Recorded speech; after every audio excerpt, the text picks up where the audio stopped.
Retired President Uhuru Kenyatta on Tuesday delivered a firm response to several Orange Democratic Movement leaders who had accused him of interfering in the party's internal matters. He made the remarks during the burial ceremony of the late former Lugari MP Cyrus Jirongo in Lumakanda, Kakamega County, where he addressed the growing tension surrounding his relationship with ODM.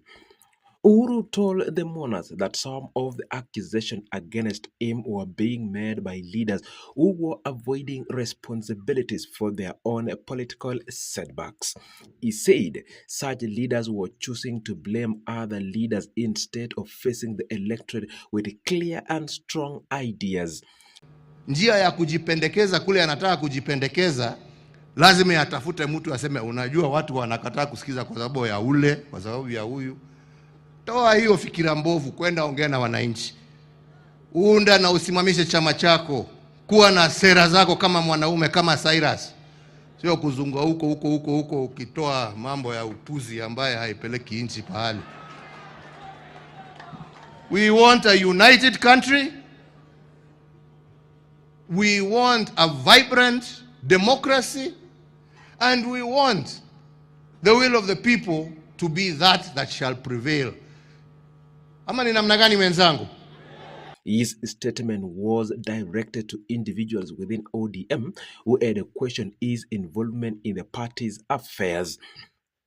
The retired head of state rejected claims that he was influencing decisions inside ODM. He stated that the accusation often came from politicians who had failed to gain trust in the areas where they were trying to build support. His remarks focused on what he described as an attempt by some leaders to shift blame from external figures instead of addressing their own political directly. Mimi sitaki kusema mengi, mnajua mimi ni mstaafu. Lakini kusema si mstaafu sio kusema uniingize kidole kwa macho, mimi pia nitakuingiza.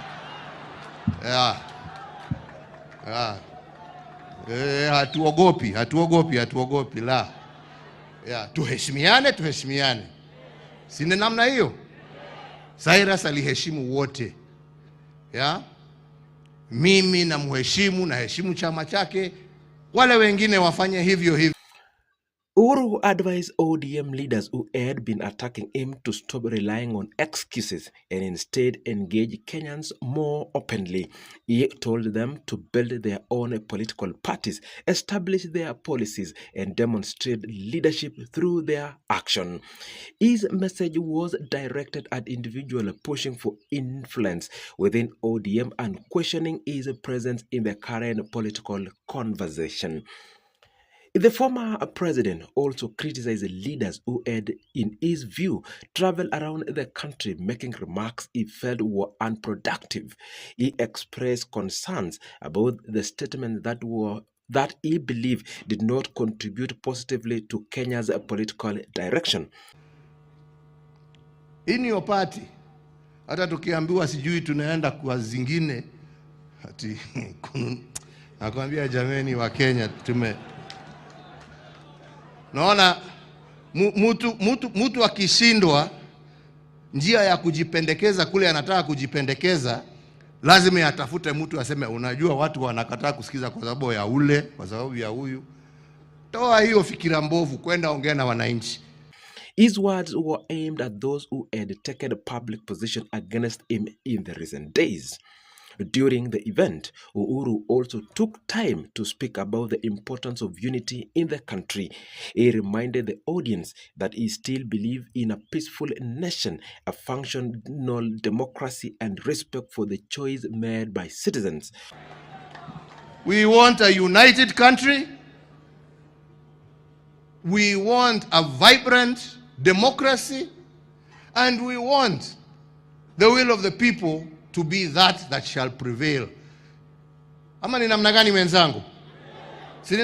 Although he noted that he was now retired, he emphasized that retirement did not mean that he would remain silent in the face of what he considered disrespect from political leaders. Uhuru warned that he expected mutual respect between leaders, and he said that being retired did not prevent him from responding when attacked. His message was directed to critics who had repeatedly mentioned him during political events, especially those who linked him to internal issues in ODM. Kwa hivyo mimi sitaki kusema mengi, mnajua mimi ni mstaafu, lakini kusema si mstaafu sio kusema uniingize kidole kwa macho, mimi pia nitakuingiza. Yeah. Yeah. Hatuogopi la. Yeah, tuheshimiane. Sina namna hiyo. His remarks came at a time when ODM was experiencing internal disagreement. Several party leaders had publicly accused him of trying to cause confusion within the party. This tension had escalated in recent days as the party leadership continues to discuss its political direction. ODM chairperson Gladys WANGA had previously spoken about her concerns regarding the former president. She stated that she respected him but believed he should not interfere with the party's affair. Her comments were delivered during an event attended by President Ruto in Omabay County. WANGA argued that certain individuals were allegedly being used to try to destabilize ODM from within.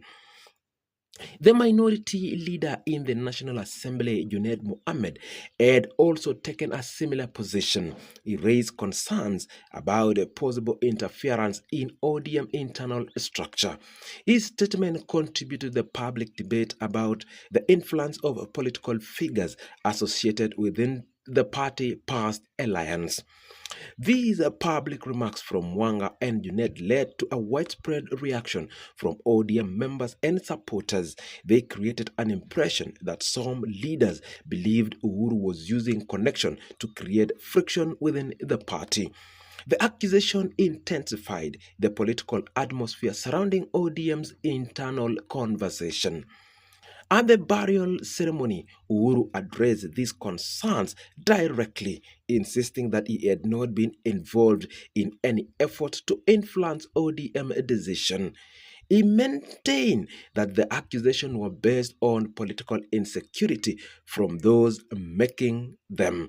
His presence at the funeral has created a setting where the statement carried weight among national and local leaders.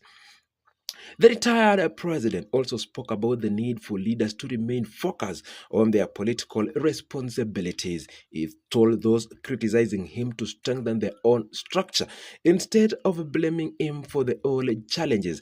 His comment reflected his intention to distance himself from conversation that portrayed him as an influence in the party's decision making in ODM.